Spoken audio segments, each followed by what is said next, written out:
So this is the Blockdock 1202, and this is a Blockdock 12HD. It has a BN12 300S speaker in it, and this is very lightweight, as well as the Quilter. I think is about 4 pounds. And to combine the two units, you have to set the Quilter into the back of the Blockdock. Now, the problem that some of you may have, let's say for instance that you took the head off of a pedal board that didn't have the feet on the bottom of the amp. And now you want to connect your amp back into a Blockdock series speaker like the 10TC or the 12HD. And without those feet, the head will just slowly start sliding down and there's really nothing holding it in place.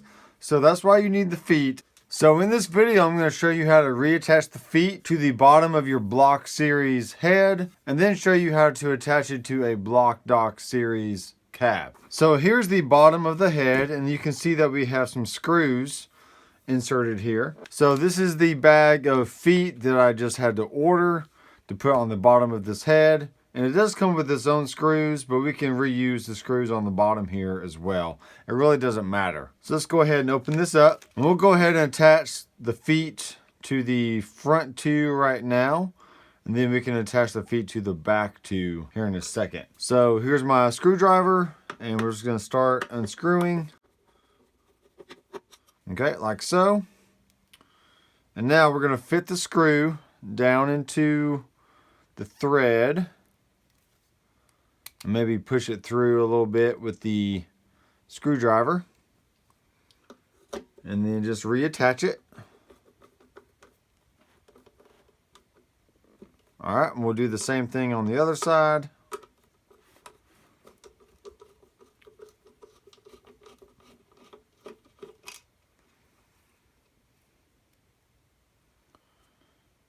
And we'll fit this down into here. Push it through and then reattach it. Okay, great. Now, what I want to do now is just kind of do a dry test.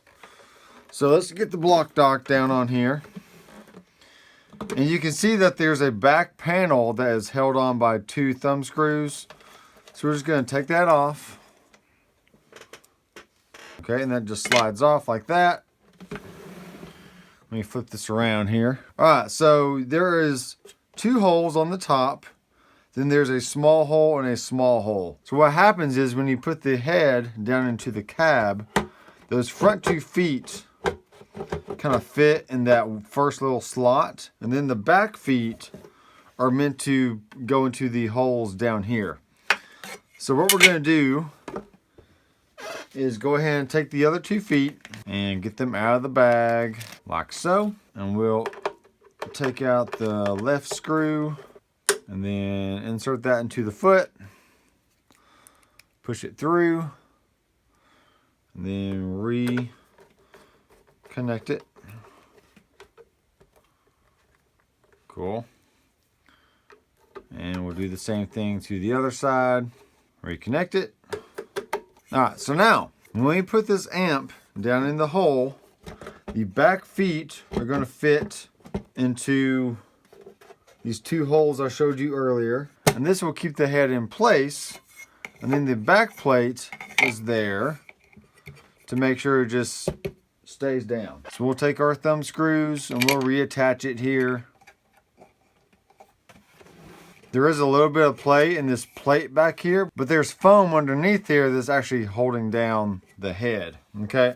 Now we do have a very long speaker cable, and it does say that you can kind of wrap this cable around the bottom before you put it in place, but I'm not too worried about that right now.